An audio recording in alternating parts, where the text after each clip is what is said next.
আমি পূজা থেকে দেবো ধনে পাতা আর লঙ্কা এনেছি আমি, যদি লাগে। ও সেই সেই এটাতে এনেছি চিনি, চাটনি আর পোলাও এসবের জন্য। এটাতে আছে আমার গরম মশলা, তেজপাতা আর শুকনো লঙ্কা ফোড়ন দেওয়ার জন্য। আচ্ছা, এটাতে টমেটো কেটে নিয়ে এসেছি। বাহ, একেবারে চাটনি হয়ে গেছে। হ্যাঁ, কেটে এনেছি, কারণ আছে এই যে টমেটো কেটে নিয়ে এসেছি একদম। হ্যাঁ, আর সাদা তেলটা যেহেতু পড়ে যাবে, তাই আর কি, বাবা পড়েই গেছে একটু, অনেকটা পড়ে গেছে। নিচে তো পড়েছে।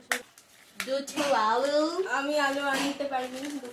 এই যে একটা বেগুন, এই ওই বেগুনটা নাও, দেখি কার বেগুনটা সুন্দর। এই দুটো বেগুন। আর এটা আসার সময় আলু আর টমেটো আনতে বলেছে আমাকে, আমি আলু আর শুধু এই যে দীপাদির আলু টমেটোর খাজানা বেরিয়ে গেছে, আমরা আলুই আনিনি। এটা তো পুরো আগের বারে হ্যাঁ, এই তো পূজা দিয়ে তো টমেটো অনেক হয়ে গেছে।